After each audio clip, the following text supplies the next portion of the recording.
culture here that I'm starting off with, right? Bless you.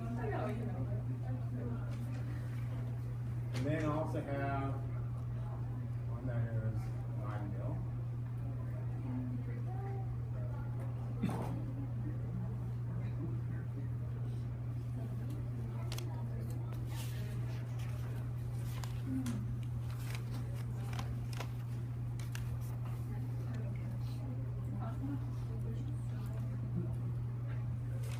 Okay, so how do I perform this serial dilution? Larry, would you just draw this and the answer that's good enough for you? No. What? You take 10 milliliters of your original Take bacteria. 1 mil Oh, 1 mil from here 9 milliliters. into the 9 mil, which makes 10 mil, right? So that is a 1 to 10 dilution, right? What's the plate gonna look like if I put that down? Too numerous to count. They're too numerous to count. They all over the place. Now I take 1 mil of this and I put it into here. What's the ratio here now? Also, 1 to 100.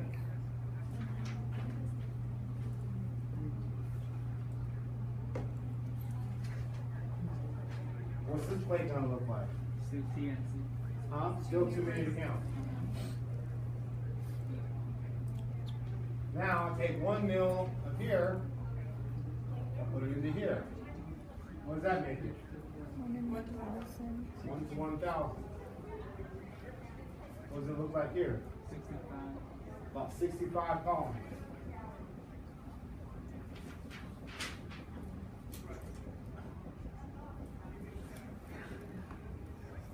Okay, that's still a lot, right? So I take 1 mil from here, I put it into here. What's that now? 1 to 10,000. What does it look like here? About 6 colonies. 1, 2, 3, 4, 5, 6. Which one of these plates would be easier to pick a single colony out of? this This one here. So the purpose of doing the serial dilution in order to get a viable plate count, viable meaning a plate count that I could use. If I'm viable, I'm useful, okay? But if I have too much, it's not viable.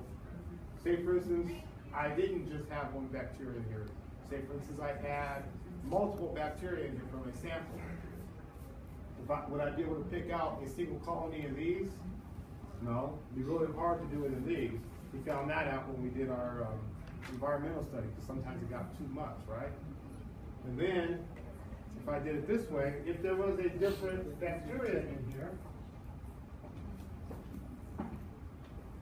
then I would be able to easily pick out that bacteria if it was in there. If I did that type of dilution of it, right? So, I have a question. what's your question? Like, for example, like, you know, like you have, like, for the original one, you have a lot. For example, like, you got maybe, like, some bacteria only little, you know, but the present, by the time you do, like really dilution, do they, you, like, not appear on the last one? Do they not appear? Yeah. You make, like, because they're not many in there, they might dilute out. There's a chance of that, but you also are thinking that there are millions of cells in there. And so there's a very good chance, even with that 1 to 10,000 dilution, I'm still going to get all the bacteria types that are in there. And usually the one that's in more abundance, if I'm taking it from a patient sample, the one that's more abundance is probably the one that's causing the problem, because you know, the more numbers they are, the more trouble they are. Kind of like kids. Mr. Perry, Yes. breaking that down into words on the viable plate count, could you just say like, taking 0.1 milliliter of your cereal dilution and applying it onto plates of 1 to 10, 1 to 100, 1 to 1,000, 1 to Yeah, but I would do the whole dilution first. I would do the whole Yeah. thing. So like here, I would do the first dilution. I would get a loop sample of it and spread it on there. I would do the next dilution, get a loop sample of it, spread it on there. Get a loop sample of that one, spread it on there. And same thing, same thing. So that loop sample is going to be the same amount of solution for each and every single one of them, right? That loop sample has a higher concentration of bacteria with this dilution. And it has a lower concentration with this one. And a lower concentration of this one. And a lower concentration of that one. So, since each loop sample size is the same, I'm putting the same amount of liquid on each one. This one's going to have a whole lot more, so you're going to get a lot more growth. And this one here is going to have a whole lot less. Here I'm actually starting with 6 cells. So 6 cells produces 6 colonies. Here I'm starting with 65 cells. So I'm going to get 65 distinct colonies. Here I may have 200, 300, maybe even 1,000 cells. And here I may have 150,000 cells or so. And so if I start off with a lot, I'm going to get a lot. If I start off with a little, I'm going to get a little. That's why I dilute it down so that I can easily pick out that colony. It was just hard, I know we can draw the plate diagram and stuff, it's just hard putting that into words. That's why I was asking, you know, how to really state that in words, or can we just with all the numbers?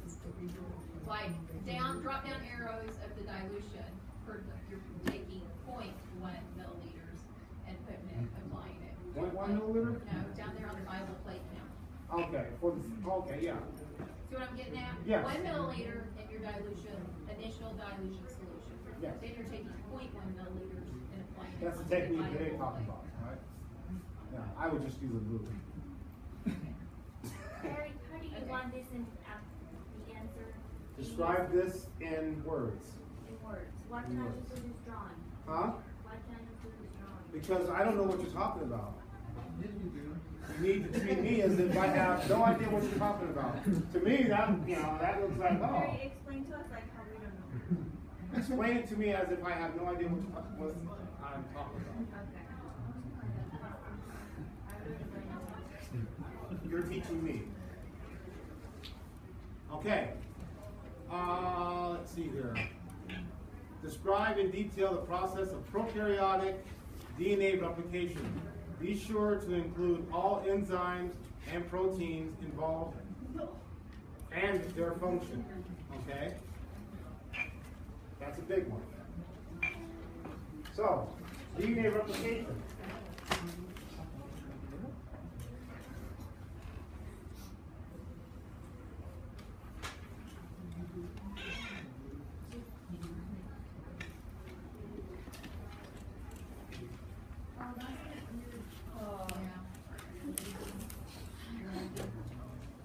What?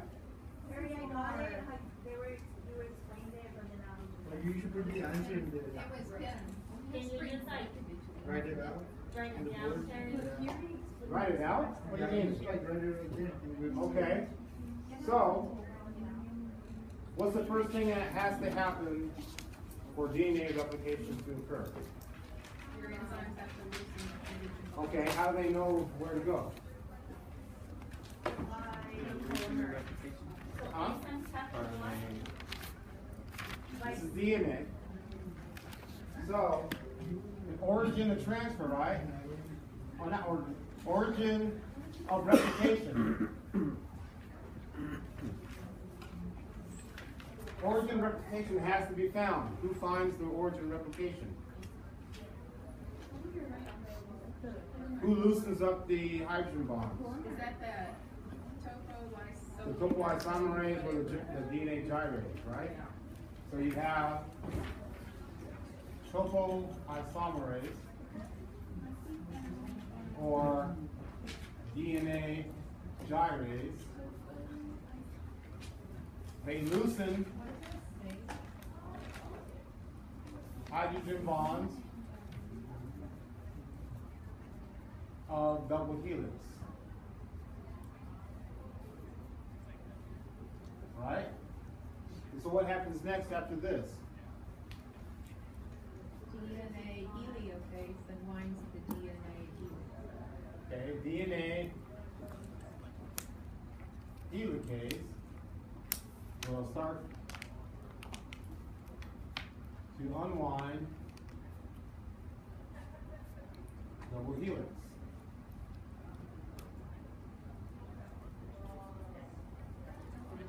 And what does it form? Huh? No. Forms a replication fork.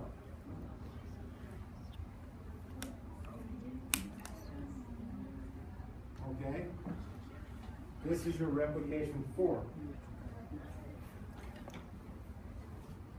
Here's your DNA helicase. It is unwinding and moving in this direction. Right? Okay?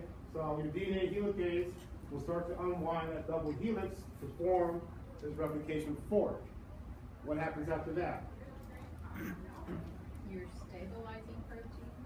Okay, so you have Stabilize strands. stabilizing proteins. What is the purpose of the stabilizing proteins? They stabilize the strands and prevent them from having Hairpins. pins or folding back on themselves. Yes, so you have stabilizing proteins that attach to sugar phosphate backbone and keep them from forming hairpins.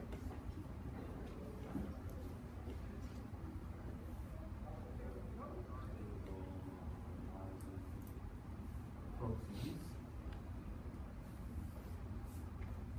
bind to sugar phosphate backbone, prevent hairpins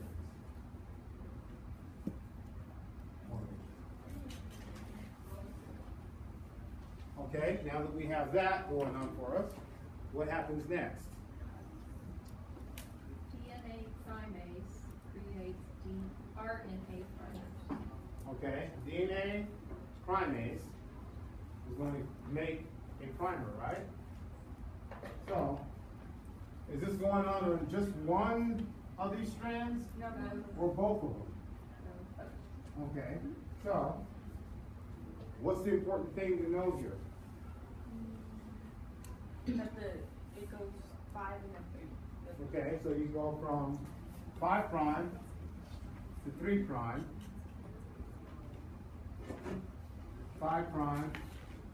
to 3'. Okay, and so now this DNA primase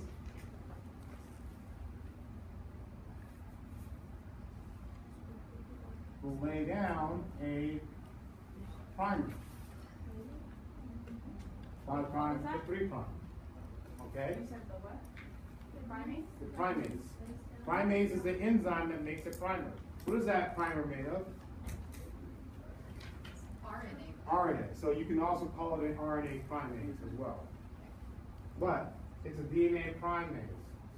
So it's DNA primase creates RNA primers. Yes. DNA primase makes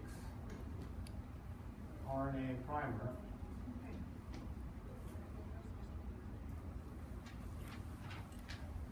And this facilitates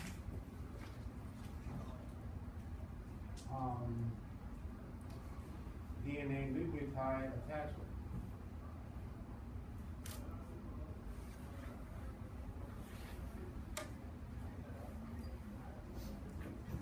It facilitates DNA nucleotide attachment. Why is that? Because what's coming in next? DNA polymerase 3. Okay, so you have your DNA polymerase 3. You're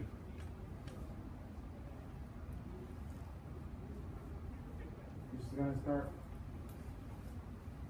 bringing in DNA.